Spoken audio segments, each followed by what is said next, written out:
La question est toujours la même. Qu'est-ce qu'apporte de neuf le discours analytique? Plusieurs fois, nous avons posé cette question, et à nouveau, je voudrais repartir à partir de là, dans la mesure où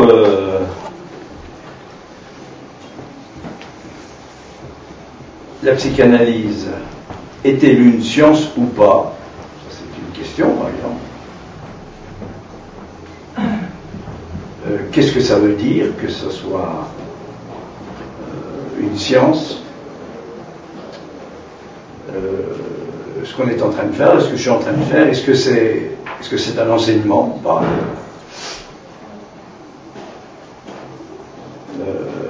Ça veut dire qu'il faut un peu abattre les cartes qu'on a dans son jeu. C'est-à-dire qu'habituellement, on peut dire que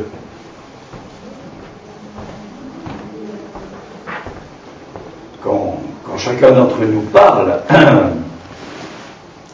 de quoi que ce soit d'ailleurs, mais si on parle de la psychanalyse par exemple, on peut se poser la question qui est la remarque de Descartes le 1er janvier 1619 à son maître Beckmann. C'est comme ça que j'avais commencé la conférence à l'UNESCO à Paris en novembre.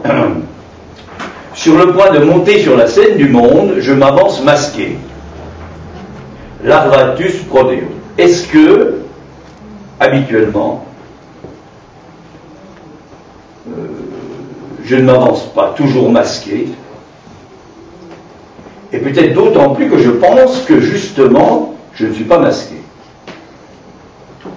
Alors oui, que en formulant déjà la question comme ça, il y a la question de la pensée, je pense, et que ça pose la question à nouveau de ce qu'est le penser, et de savoir si le penser est adéquat, est équivalent à la pensée.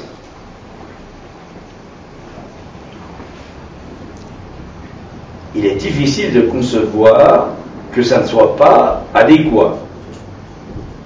Et pourtant, ce que montre l'expérience du transfert, et dans une configuration qui est celle du discours analytique, parce que des expériences du transfert, il y en a en permanence, mais là, dans cette expérience codifiée, qui est celle du discours analytique,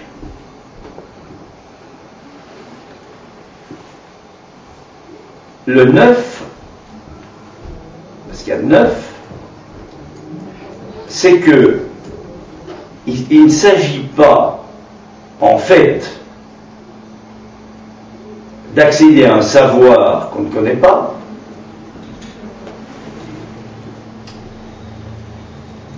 tout montre que, et c'est ça que ça veut dire l'inconscient, tout montre que chaque homme sait déjà tout ce qu'il a à savoir. Ça ne veut pas dire qu'il le pense. Ça ne veut pas dire qu'il le pense. Donc, il y a cette donnée-là, on sait déjà, mais on ne sait pas qu'on sait. Mais ça ne suffit pas à parler de l'inconscient.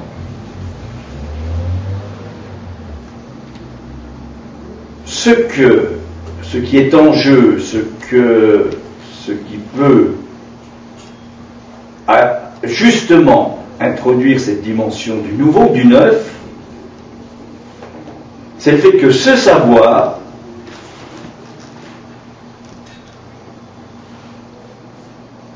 est limité parfaitement à une jouissance insuffisante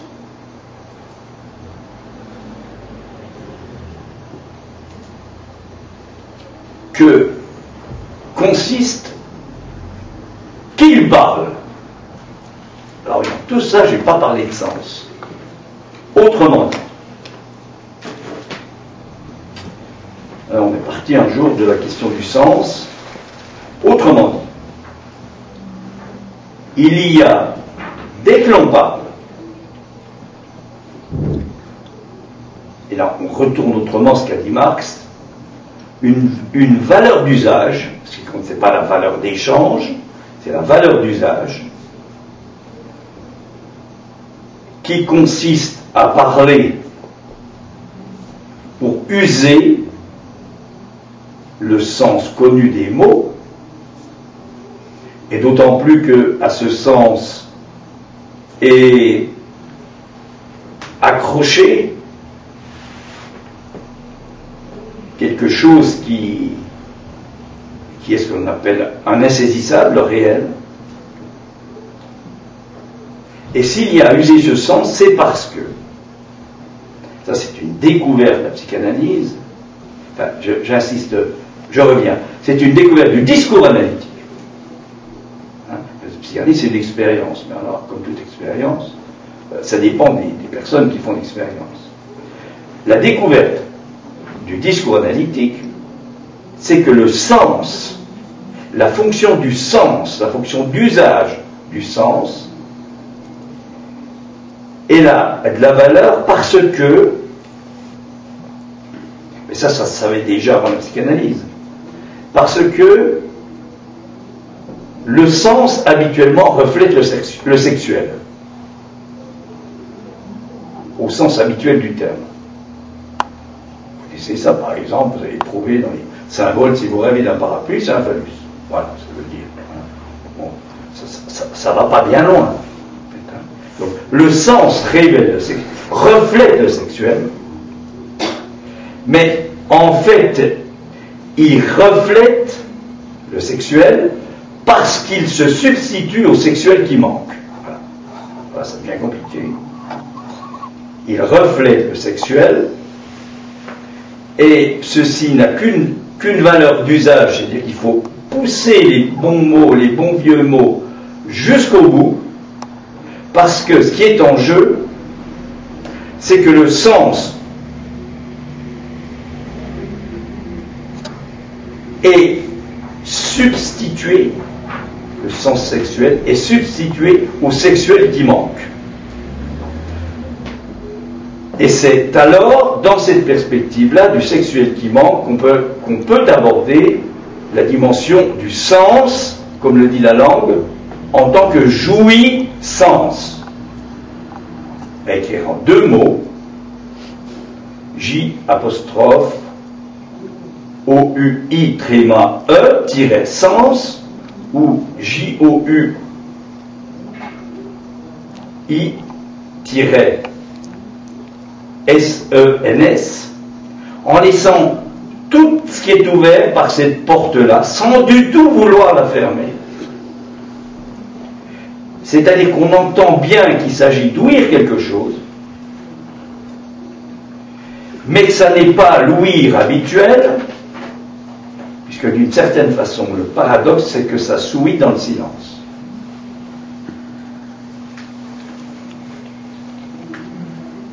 Donc, l'important, vous voyez, c'est que si on parle dans cette expérience codifiée, qui est celle du discours analytique,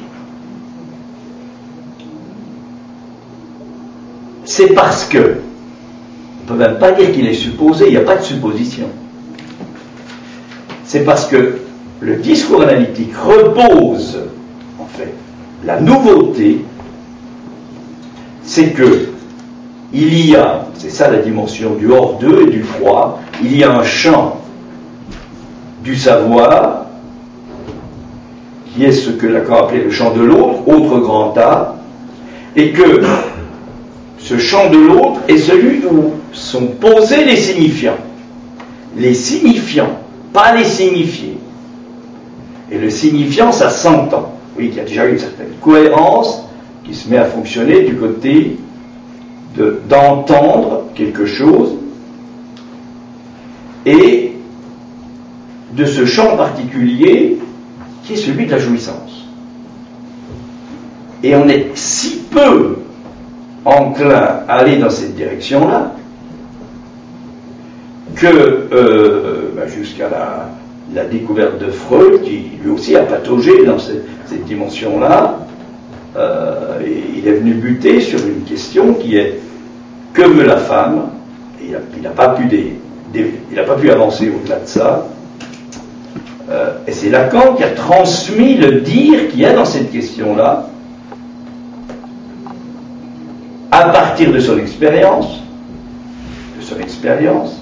à partir de ses nombreuses lectures, notamment philosophiques, où ça n'existait pas, justement ça, en disant bien qu'il faut se méfier du discours philosophique. C'est pas du tout que les philosophes soient méchants, pas du tout. C'est seulement que c'est un autre type de discours, et que l'inconscient n'a rien à voir avec ça. Et dire discours philosophique, c'est rentrer en général dans ce qu'on appelle le discours universitaire, c'est-à-dire dans ce que Lacan appelait l'imaginaire, c'est-à-dire qu'on explique, ce que j'essaie de faire aussi là. Et il y a tout intérêt à ce qu'il y ait des impasses pour vous dans ce que j'explique. Sinon, ça voudrait dire que c'est complètement raté.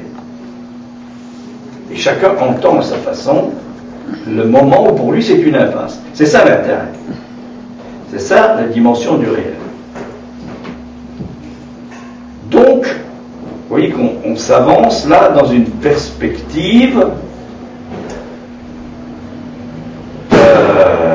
où le sens, effectivement, le but du sens, le but de la signification, c'est que ça tombe. C'est pas que ça continue à tourner en rond. C'est que ça tombe. Et c'est dans cette perspective-là, j'y reviens à nouveau, qu'on peut dire qu'il est possible de dire, mais c'est une possibilité qui ne va pas de soi, qui n'est pas à la portée de tout le monde, et pourtant, pourquoi pas dire que c'est pas à la portée de tout le monde, ça veut dire que c'est pas dans le tout que ça se joue. Dans la dimension de la totalité, du savoir comme totalité, nous sommes dans un univers, on va l'appeler symbolique, pourquoi pas imaginaire, symbolique, réel. Nous sommes dans un univers où il y aurait du sens pour tout. Or, l'important, c'est le moment où le sens défaille. Autrement dit, et je continue, le sens du savoir, c'est la jouissance. Mais bien sûr, il ne faut pas partir sur le sens habituel du mot jouissance. Alors que nous avons été amenés à penser, voilà le penseur, à penser que le sens, c'était quelque chose qui gardait un secret quelque part et qu'il fallait le découvrir. Ça n'est pas faux, mais ça, c'est tout ce qu'on appelle la dimension du fantasme.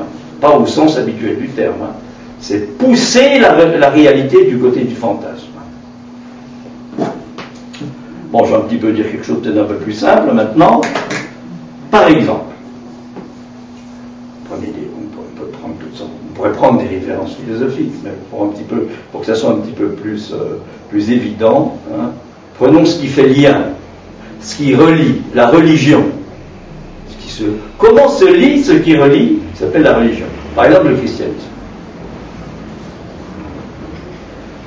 Alors, habituellement, souvent, la façon dont on explique l'apparition du christianisme, c'est de partir par exemple du judaïsme et dire qu'à un moment, il y a quelque chose qui a basculé autrement. Et souvent, notamment un des passeurs, qui est Paul de Tarse, qui est donc Saint Paul, est considéré quand même comme un traître au judaïsme. C'est lui qui a en quelque sorte permis, d'une part il s'est converti lui, puis alors il a beaucoup œuvré pour les conversions. Pourquoi pas?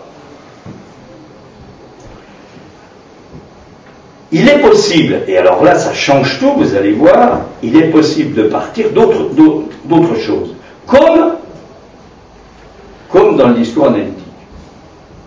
C'est-à-dire qu'il est possible qu'en lisant, par exemple, ce qu'on a finalement, on a quoi? On a des évangiles, c'est essentiellement ça qu'on a. C'est-à-dire quelque chose qui traduit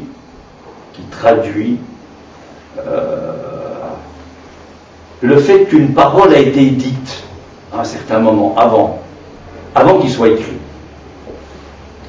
Eh bien, si vous prenez certains moments des évangiles, eh bien, suivant que vous allez être arrêté par tel ou tel moment, tel ou tel, je n'ose même pas dire sens, tel ou tel quelque chose qui vous arrête, tout d'un coup, vous dites, tiens, j'ai jamais trouvé ça quand j'ai lu ça. Eh bien, chacun d'entre vous va pouvoir être arrêté par quelque chose de différent. Ce qui est logique. C'est ça qui se passe dans le transfert. C'est surtout pas le tout, l'universel, le savoir qui vaut pour tout. Hein? L'explication, l'imaginaire, en quelque sorte. Par exemple, articuler le christianisme au judaïsme, comme c'est fait habituellement, quel que soit ce qu'il le fasse, ça pose la question de savoir si on considère véritablement le christianisme. Si on ne considère pas le christianisme comme quelque chose qui serait, alors suivant qu'on est d'un côté ou de l'autre, du fait que ça vient dans la suite du judaïsme, et là où il y a apparaître un monstre, ben c'est la psychogénèse, quoi. Hein? L'enfant se développe avec des stades, puis avec des stades, on explique tout. On explique strictement rien. On explique tout, c'est-à-dire qu'on n'explique rien. Alors, comment pourrait-on parler du christianisme autrement, sinon, à partir de certaines choses? Qu'est-ce que c'est que le Christ? La question, c'est pas de savoir véritablement quand il a existé, s'il a existé, comment il a existé, comment il était. Pourquoi pas? Mais c'est la parole, c'est-à-dire la logique, une logique qu'on peut retrouver dans ces écrits, que sont les Écritures saintes, justement. Et on peut, par exemple, être arrêté par la chose suivante. Hein, c'est que, à un certain moment, bon, vous savez, il y a toutes sortes de choses, le Christ aurait dit, pour ceux qui se tracassent comme ça, c'est le moment, là, on est en pleine crise, là, de ce qui va leur arriver. Hein. Regardez les lys des champs. Ils ne sèment ni ne moissonnent. Et pourtant, le royaume des cieux est on peut prendre ça pour un déconnage complet. C'est complètement débile, mais ils sont fous. Hein. Mais si on prend les mots, si on essaie de comprendre ce que ça veut dire tisser, filer, on se rend compte qu'il y a un travail, c'est-à-dire il parle d'un travail, et finalement un travail de texte, c'est ça qui se passe dans le transfert. Il s'agit d'élaborer un travail de texte, avec des mots, c'est ça la valeur d'usage. Et puis c'est d'une certaine façon, il parle de la dimension de l'inconscient, évidemment sans le nommer. Mais en même temps, il élimine l'inconscient. Parce que tout ça, évidemment, c'est le Père qui règle toute cette question-là. C'est pas celui qui parle. Oui, qu'on a déjà trouvé dans quelque chose comme ça, dans les Écritures. Et puis alors, ce qu'on peut, après, évidemment, on peut se poser la question, on l'a déjà fait, qu'est-ce que c'est que le vrai de la Trinité? Ce trois, là, ce Dieu qui est trois. Et puis alors, si on regarde après ce qui s'est passé dans l'histoire, si on n'est pas uniquement fixé parce que c'est quelque chose qui nous intéresse, finalement. Par exemple par les guerres de religion, par tous ces trucs assez extraordinaires qui ont eu lieu au nom du christianisme, c'est vrai. Eh bien, on peut être un jour arrêté parce qu'on peut se demander pourquoi on va à Rome, par exemple. Freud a eu beaucoup de mal, il s'y est repris plusieurs fois, il n'arrivait pas à aller à Rome. Mais il ne sait pas pourquoi il n'arrivait pas à aller à Rome. Alors il a trouvé des explications. Pourquoi pas? On peut penser que ce qui nous conduit à Rome, c'est quoi? C'est toute cette jouissance de ces corps qui sont pendus là dans ces tableaux au moment de la contre-réforme, le baroque. C'est pour voir ça. C'est ça Rome. Alors, pourquoi on peut dire que c'est peut-être pas ça? Mais c'est ça le christianisme. Est-ce que le christianisme, ce serait pas ça? C'est une vraie question. Vous voyez que là, on n'est plus du tout dans le fait de savoir si on a la foi, si on n'a pas la foi, etc. La vérité, on pourrait dire, révéler la révélation. Parce que quand même, ce qui est important, en ce qui concerne le Christ, c'est pas qu'il ait une âme, c'est qu'il ait un corps. S'il n'avait pas de corps, eh bien, il n'y aurait pas de mort et de résurrection.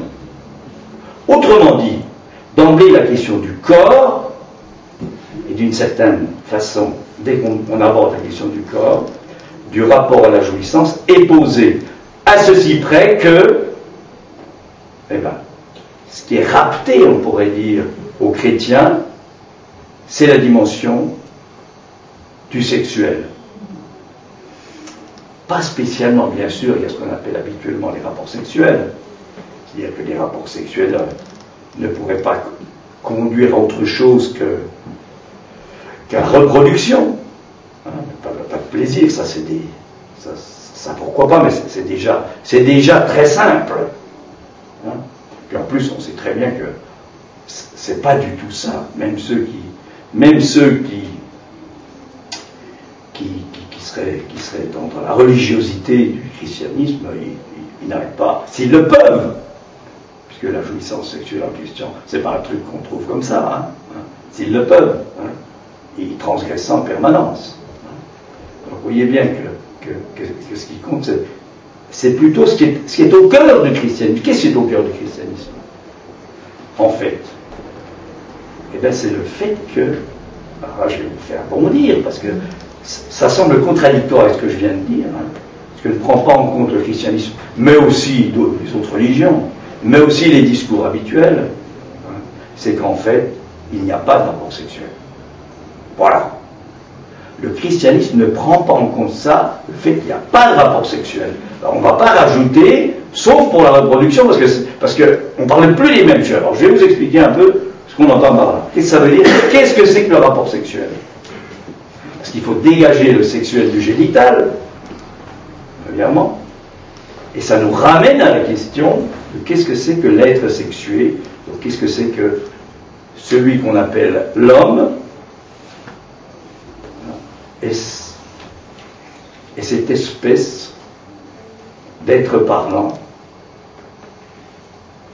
qu'on va être amené à appeler non pas la femme, parce que si on met l'homme et la femme, ça veut dire qu'il y a un rapport sexuel, on les appelle pareil. C'est deux articles définis. Le, là. Donc ça marche, il y a un rapport sexuel. La langue là-dessus, c'est... On peut se dire, mais de toute façon, si on met le et là, il y a un rapport sexuel inévitablement. Au sens de la logique, d'une certaine logique. On va dire, il y a l'homme et il y a une femme. Il y a article défini et article indéfini. Vous voyez que la langue a tout prévu, il y a un savoir dans la langue qui fonctionne. Alors, ce que ne prend pas en compte le christianisme, mais on ne va pas lui reprocher, ça nous permet d'avancer justement. Est-ce que ça, et là où Saint Paul s'arrête, c'est quand il met d'un côté les hommes, de l'autre côté les femmes. Hein? C'est-à-dire que ça suppose, dans cette pensée-là, parce que c'est de la pensée, qu'il y a un rapport sexuel, évidemment. Puisqu'on met d'un côté les uns, de l'autre côté les autres. Mais dès qu'on introduit quelque chose qui est la prise en compte du langage, et c'est ça là, la vérité qui soutient le discours analytique, alors, on peut un peu avancer sur cette histoire de rapport sexuel qui n'existe pas. Ça n'empêche pas de baiser, hein, comme on peut. Mais qu'est-ce que c'est que ce rapport sexuel qui n'existe pas? Parce que s'il y avait un rapport sexuel qui existe, ça veut dire qu'il n'y a pas d'altérité. Ça veut dire que, et ça peut se considérer seulement à partir de la jouissance. J'insiste, ce n'est pas le plaisir, la jouissance. Hein. C'est pas un hédonisme comme ça, etc. Ce que montre l'expérience du discours analytique, c'est le fait qu'il y a, alors, faut bien ouvrir ses oreilles, parce que c'est, il y a ce qu'on appelle la jouissance de l'autre, le grand A, du corps de l'autre. C'est pas du tout de l'anatomie, là. C'est pas le corps, vous voyez, je fais un lapsus, c'est pas le corps au sens de l'anatomie. Hein. Il y a ce que l'on appelle, ce que Lacan a nommé la jouissance de l'autre. L'autre, c'est ce lieu particulier, où ce qui compte, c'est pas le sens, c'est le trou dans le sens. Hein. Un grand S de grand tabaret. Il y a un lieu qui est celui de la jouissance de l'autre, du corps de l'autre, et nous en sommes à jamais séparés. À jamais, on n'a jamais accès à la jouissance de l'autre. Voilà. Autrement dit, l'autre absolu, c'est quoi? C'est l'autre sexe, et donc il ne peut pas y avoir de rapport sexuel. On en a raconté là-dessus, à partir du moment où Lacan a parlé de ça, des années, notamment dans les années 70, 71, 72, 73, 74. Hein. Autrement dit, c'est parce qu'il n'y a pas de rapport sexuel qu'il est possible que ce que l'on appelle un peu rapidement la dimension de la création, il faudrait prendre la Genèse comme ça aussi. Hein. L'histoire d'Adam, la côte, d'Ève, etc. Tout ça, il faudrait prendre ça. Hein. Autrement que tout ce dont on nous a rabattu les oreilles. Hein. Eh bien, il n'y a pas de rapport sexuel, ça veut donc dire que qu'on soit, en ce qui concerne l'état civil, côté homme ou côté femme, nous sommes radicalement séparés de l'autre sexe. Qu'est-ce que l'autre sexe? Voilà la question. On ne peut pas en dire grand-chose, hein, puisqu'on en est séparés. On est séparés notamment de la jouissance de l'autre. Alors, qu'est-ce qu'on vient faire? Passer du temps à parler. Puisque moi, si je viens parler, je pensais que j'allais trouver, je ne sais pas quel secret de ta famille qui était caché. Pourquoi pas? Et alors, c'est pas pour autant que quelque chose a changé. Voilà. Eh bien, il y a dans le parler une jouissance. C'est ça qui est en jeu dans le discours analytique. Et je rajouterai, ça c'est ce que dit Lacan, Charmoy rajoute, il y a dans le chanter une jouissance. Voilà ce que dit Charmoy. En prolongeant Lacan. Je crois que Lacan l'aurait dit s'il avait été dans le... Il le dit d'ailleurs à un moment dans le séminaire encore. Vous savez bien qu'un jour j'essaie d'aborder la question hein, comme ça de la musique. Mais il ne l'a jamais abordée. Enfin, à ma connaissance. Je crois que si on se met un jour ou l'autre, on se met à chanter, quelque chose, c'est possibilités, c'est pour s'approcher de ça. Mais nous en sommes séparés. Alors, qu'est-ce qu'on va foutre à l'opéra? Qu'est-ce qui fait qu'on chante? Nous en sommes séparés, et pourtant, alors, nous en sommes séparés, on va prendre des formules, on en a déjà parlé, c'est-à-dire ce qui ne cesse pas de s'écrire, c'est toutes les histoires habituelles pour expliquer ceci, cela et même ça. Hein? Pourquoi on aime ça? Parce que ça vient recouvrir le fait que justement, il est impossible, il y a un impossible qui est cette inexistence du rapport sexuel, et c'est recouvert. C'est-à-dire que tout ce qu'on raconte sur ceci, sur cela, ça permet de penser qu'il y a le rapport sexuel. J'en ai parlé à partir du christianisme, par exemple. Mais, du fait de cet autre radical, j'insiste bien, c'est la dimension des signifiants. Le signifiant présente le sujet pour un autre signifiant. Ça ne représente pas quelque chose pour quelqu'un. Ça, c'est le signe. La dimension des signifiants, c'est quelque chose qui s'entend. Ce n'est pas quelque chose qui se lit à partir de ce qu'on entend. Ça, c'est le signifié. Le signifiant, le champ des signifiants, nous introduit directement la dimension du jouir. Et dans le jouir, nous avons chacun un mode particulier du jouir, qui n'arrête pas d'ailleurs de nous faire répéter toujours les mêmes choses. C'est une façon de parler de la répétition et de prolonger Freud. Dans le jouir, le savoir, on revient à la dimension du savoir, le savoir se renouvelle à chaque expérience de son acquisition. C'est quasiment impensable ce que je vous dis là. C'est-à-dire qu'il n'y a pas une première fois, puis après les autres fois, c'est plus la première fois, c'est l'importance de la première fois. Ça veut dire que c'est toujours une première fois dans le jouir. Ben oui, pourquoi? Parce qu'on est en direction de cet autre radical. Alors là, puisqu'on n'a pas accès à la jouissance de l'autre, comment peut-il être possible qu'on soit un petit peu mis dans cette direction-là? C'est là qu'il faut différencier avec Lacan ce qu'il appelait la jouissance phallique, c'est-à-dire, pour parler rapidement,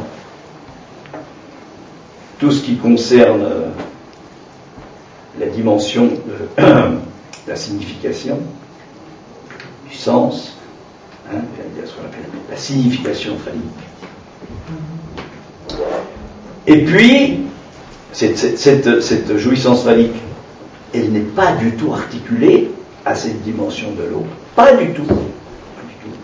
Et puis il y a ce qui est articulé à cette dimension de l'autre, on pourrait dire ce qui peut l'entendre, c'est-à-dire ce qui n'est pas tout dans la fonction phallique. Nous sommes tous, ce que nous soyons là, avec les apparences de l'homme ou de la femme, nous sommes tous dans la fonction phallique. Et chacun d'entre nous, qu'il soit du côté homme ou du côté femme au sens habituel, peut, ça c'est comment dire ça, c'est ce qu'on appelle, vous voyez qu'il faut bien qu'il y ait un trou dans le sens pour que ça arrive, ça ne peut pas arriver comme ça. Hein. Chacun d'entre nous peut être en direction de ce qui n'est pas tout dans la fonction phallique, c'est-à-dire de ce que Lacan va appeler le pas tout, c'est-à-dire la dimension du féminin.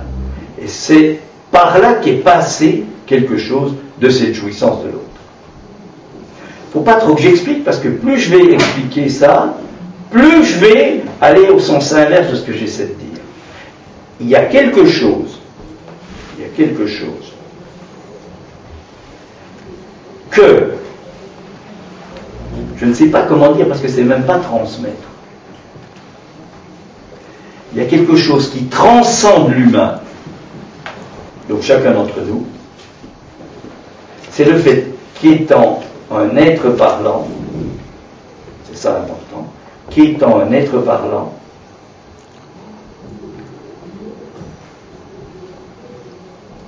il peut arriver, si ce qui ne cesse pas de s'écrire, le nécessaire, ne cesse pas, nécessaire, ce qui ne cesse pas de s'écrire cesse, alors ce qui cessait de ne pas s'écrire pourra s'écrire. Le comptage. Et ça, c'est la dimension du possible.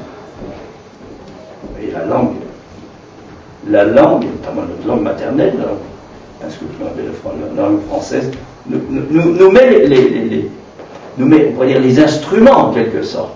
Il n'y a pas besoin de... Il suffit de prendre à la mesure de ça. Et vous voyez que finalement, dans ce tissage, justement, dans ce fil, dans ce filage-là, que j'essaie de dire entre le ne cesse pas, cesse de ne pas, etc., dans cette négation qui passe comme ça, qui se balade, c'est ça le travail de texte. C'est ça qui traduit le fait que quelque chose n'est plus comme avant. Ce n'est pas les affects, ce n'est pas les pensées. Mais si ça a lieu, quelque chose ne va plus fonctionner comme avant. C'est-à-dire que c'est pour autant que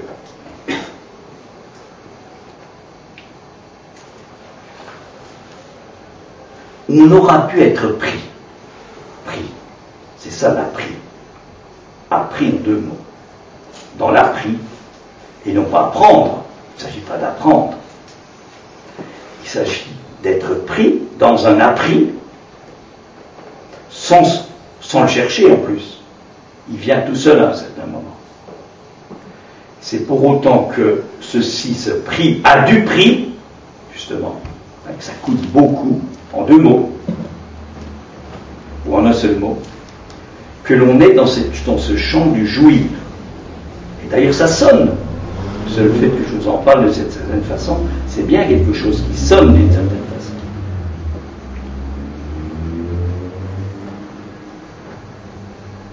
Alors, je vais m'arrêter sur une image, qui est celle qu'apporte Lacan à un certain moment du séminaire encore, quand il essaie de parler de la formalisation du réel, de ça.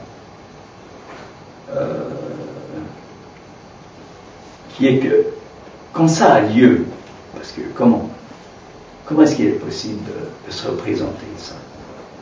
On peut toujours essayer de se représenter finalement.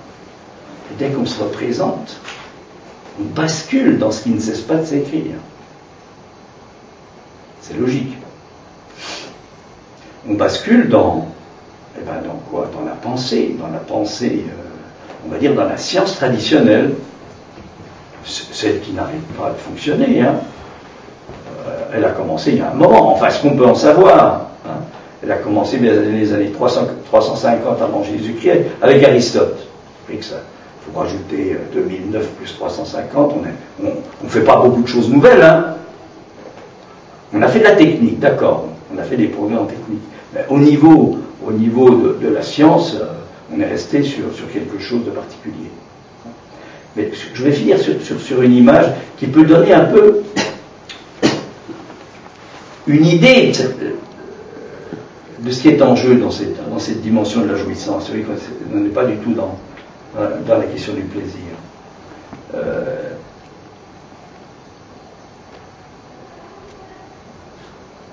Et c'est d'autant plus important que, dès que je vais vous dire de quoi il s'agit, parce que là je fais durer un peu le suspense, vous allez voir comment ça va filer là, vos associations sur quelque chose. Spinoza s'émerveillait devant quoi? Devant la toile d'araignée. Il s'émerveillait. Pourquoi? Parce que n'importe qui Spinoza. Parce que il était arrêté, enfin je ne sais pas comment on peut le dire, mais enfin je le dirais comme ça. Il était arrêté par le fait que d'un point du corps de cet être, ça ne parle pas à l'araignée, mais je me mets dans cette position-là, moi je parle. D'un point du corps, là c'est ce qu'on appelle à partir de la bouche, à partir de la dimension l'oralité. Je ne vais pas partir sur le stade oral, c'est beaucoup plus compliqué que ça. À partir d'un point du corps, surgit un travail de texte, qui est la toile d'araignée. eh bien, ça nous donne une idée, d'une certaine façon. Fermez la porte. Ça nous donne une idée, d'une certaine façon, de ce qui est en jeu. Je crois que ça illustre bien ce qui est en jeu quand on essaie de parler. Il y a dans la nature, en quelque sorte, chez un animal, on va dire non parlant, il est non parlant au sens du langage, au sens de la structure de la parole liée au langage. Il y a quelque chose comme ça qui est miraculeux. On peut trouver, en quelque sorte, dans la nature, parce que si on n'est pas appris par le fait que dans cette toile il va se passer des choses extraordinaires, la jouissance extraordinaire de bouffer, je sais pas, c'est pas ça la jouissance dont je parle. Attraper comme ça, etc. Comme les hommes politiques là, qui courent partout pour se faire des voix. Mais c'est pas de cette voix-là dont on parle. C'est pas la voix des élections. Si on peut être présent à ce qui est en train de se passer, comme Spinoza, eh bien, on est proche de la parole du Christ, de ce tissage, de ce filage. À ceci près que ce n'est pas rapporté à quelqu'un qui sait tout, à savoir Dieu. C'est l'énigme, et surtout, il ne s'agit pas de partir dans la fonction d'échange, qui serait que si elle fait ça, c'est parce qu'elle va mettre quelqu'un dans la toile pour en faire ce qu'elle a envie. C'est pas ça qui est en jeu. Ce qui est en jeu, c'est que il y a là quelque chose qui, du fait d'une toile d'araignée, il y a ce qu'on appelle les paramètres de surface, et que c'est pas du tout uniforme, une toile d'araignée, justement. Donc c'est tout à fait intéressant. C'est vraiment un travail de tissage, de filage. Ça nous donne un peu une idée de ce que peut être une création artistique. Et je trouve que ça illustre assez bien ce qui peut sortir, notamment quand quelqu'un parle, ou pas, bien sûr. Ça ne va pas apparaître comme ça, évidemment, parce que quand il va parler, ce qui va nous intéresser, c'est de comprendre, c'est-à-dire de prendre ce qu'il dit, et non pas d'être pris par quelque chose, comme je vous le dis, qui est autre chose que ça. Et si nous pouvons, effectivement, entendre quelque chose de ce qui se jouit du corps et dont l'effet est cette création, alors nous pourrons nous approcher de ce que j'évoquais tout à l'heure, c'est-à-dire du fait que tout indique que l'homme sait déjà tout ce qu'il a à savoir.